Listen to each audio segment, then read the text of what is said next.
was that one about? What was it about? It's about time, it's about space, it's about fucking up in space. I'm good at that.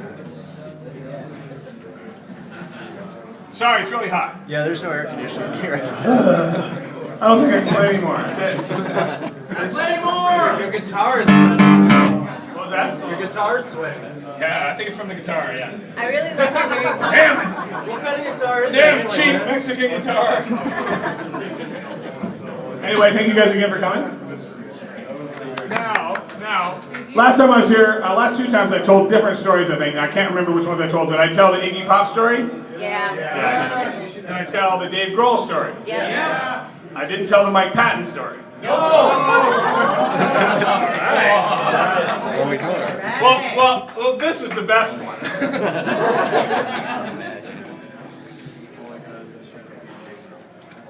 So, wow, that was a nice looking dog. I had a really nice dog out there. I'm gonna be distracted all night. Woo! So, I play in another band called the Melvins, you know, mostly. Now, Mike Patton was in a band before he was in Faith No More called Mr. Bungle. Right? Then he joined Faith No More, and the powers that be at MTV cut his head off when he became the MTV poster boy and kept it at the MTV office. Now the reason they did that is so that he couldn't go out and use it for anything else. So then when he started going out and doing shows with Mr. Bungle, and as a result of this Faith No More fame and him being the MTV poster boy, Mr. Bungle all of a sudden got huge and had thousands of people at their shows that they never used. They used to play to dozens of people, now they're playing to thousands because of the headless MTV poster boy. So Mike would wear a mask so no one could see that he did not have a head at the shows. And nonetheless, people would go anyway because they were big fans of the MTV poster boy and they wanted to go and see him. Okay. Girls wanted to sleep with him, guys wanted to sleep with, you know. He was all over it, as they say. So anyway, Mr. Bungle was big fans of the Melvins. This was like, I don't know, 25 years ago. It was a while ago, you know. And I don't know, 22. Anyway, so they would ask us to come and play shows with them. This is at a time when they were at their height. You know, they're doing thousands of people at their shows. Okay. So, as much as the MTV poster boy crowd, the baby rockers, as we called them, loved the MTV poster boy, as much as they loved him, they hated us.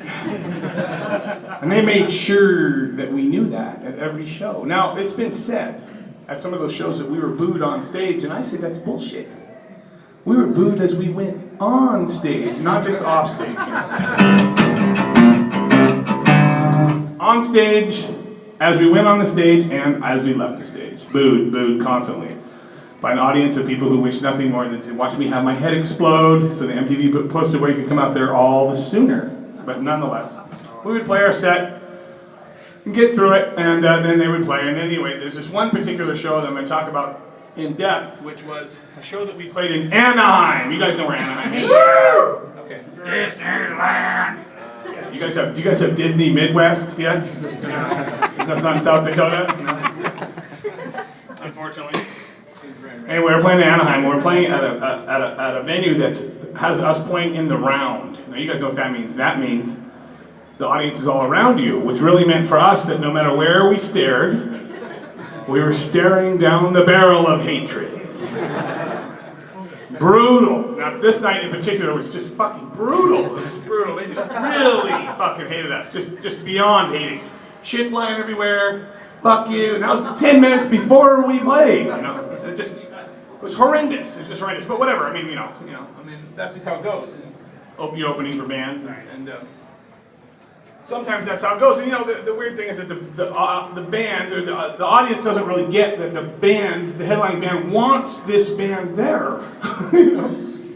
They like this band or whatever. You know, and generally, I mean, the headlining band has some control over who plays with them. I mean, you know, you're not going to just have faceless crap bands that you don't like. You know, so and it never occurs to the audience that it might piss off the headline band somewhat, that their audience is hating a band that they like. So anyway, so this particular night, that's exactly what happened. And I go backstage after we're done, and Patton's sitting there in the backstage area.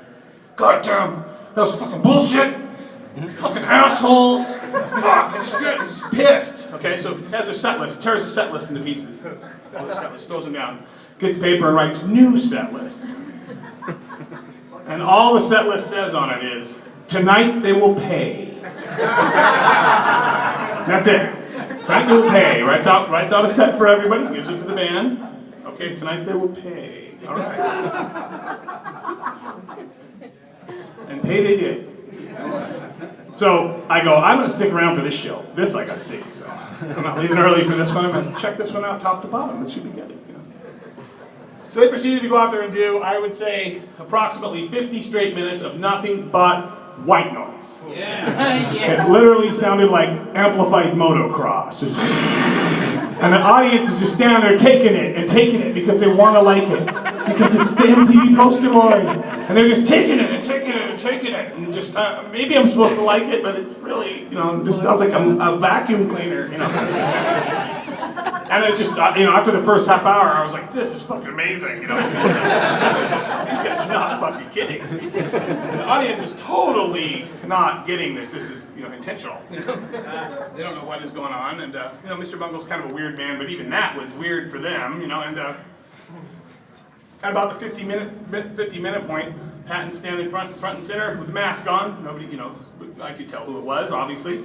Drops his pants, standing there nude, from the waist down, takes this giant, baby eyedropper thing, turns, shoves it up his ass, squeezes it into his ass, pulls it out, turns around, and fires it about 7 feet into the audience.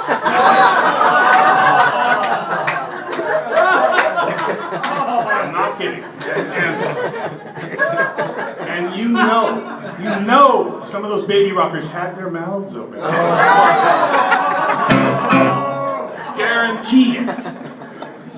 Not a word the next day in the press or at all. Nothing. No rock star shits into audience story, which seems like it would be a story. The only thing I can think of is that the journalists who were sent to cover the show were long gone by the 50-minute point, probably. As I would have been had I known. And at that moment I knew Mike Patton was one of my all-time heroes. And you know why? Because I don't know about you, but I've never had anyone defend me like that. That was great. Let's hear it for Mike. Yeah. Now the capper to that was that I played in San Francisco on this tour before this show. And Patton was at the show. And so I told the audience, I'm going to either tell a Mike Patton story or an Iggy Pop story. And woo! So I knew he was there, so I told the Iggy Pop story. And some people that I know that were there, that were around him, said that when I said that, he just shrank. Oh, God. Oh, God. Because believe me, there's a lot worse shit that I could tell about him. A lot worse. And that's nothing. That's amateur hour, Anyway, so after the show, he comes up to me and goes, which story were you going to tell? Which story were you going to tell? Not were you going to tell the story. No, it's which story along those lines. And so I told him, and he goes, I didn't do that. And I go, yeah, he did. Think about it. He's like, oh, I did do that. So when you think about it, it's like he has done so much of that stuff that he didn't remember shitting into the audience. It's like if I'd have done that, believe me, I would know what he was talking about immediately. Oh yeah, when I shit into the audience. Yeah, you're right. Did they do an encore? What was that? They do an encore They do not. After that? Yeah. Actually, they sang Happy Birthday at the end of that. True. True story. So even he admitted it. So anyway, I thought that was pretty good. You like my story about Mike? Yeah!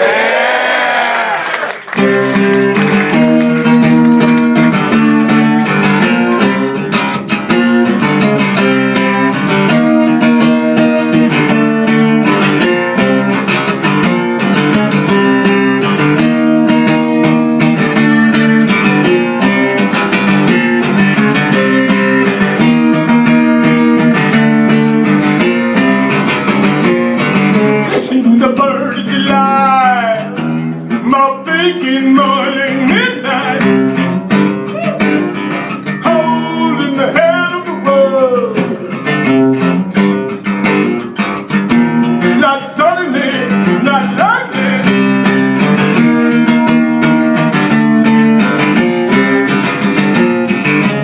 You and me got elected. That monkey king was leaving. Boy, to the bane of the world.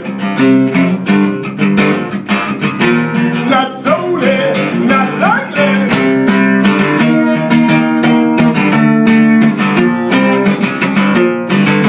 What good is a dead beast? Unleashed, left with power. Boy, to the bane of the world. Not suddenly, not slowly.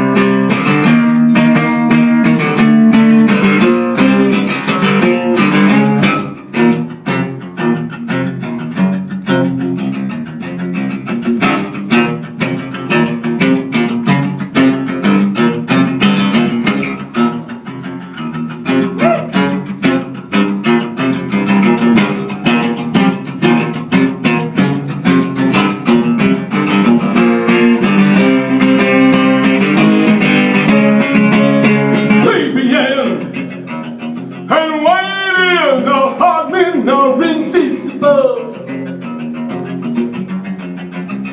Lost in line, And pouring, almost heavenly. right now. Tired long, the fall of what you said to me. My favorite, Lost in line, and waiting, almost heavenly. you're blinding right now.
make me like it.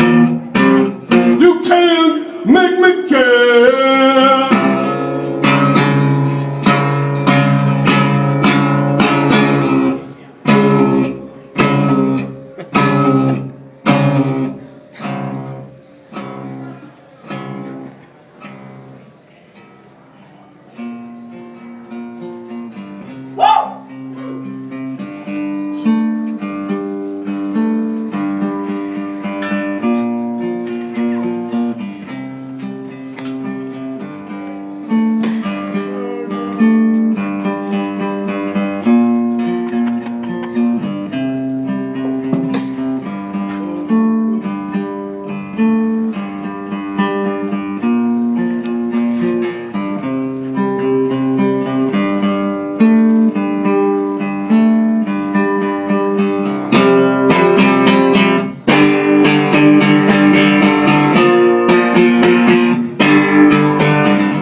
It turns out differently, not at all.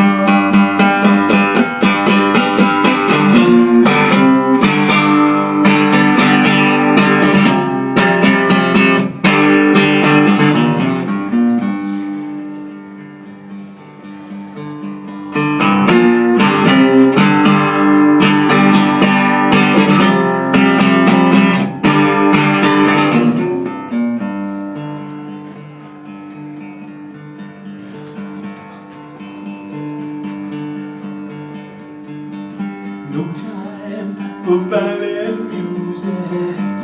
It's all milk and money. Music, yeah.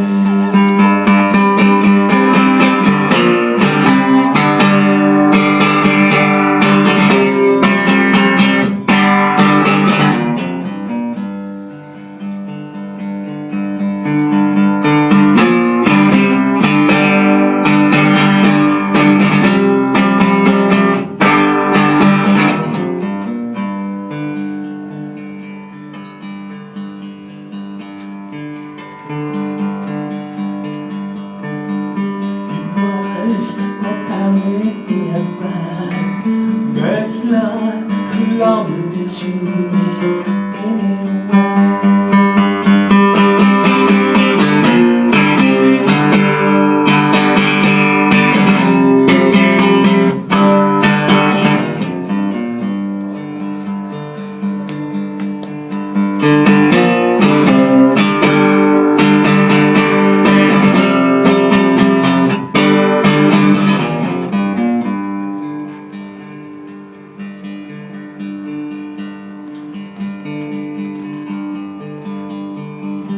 Smiles and sweetness and flowers. What's another sound? Determined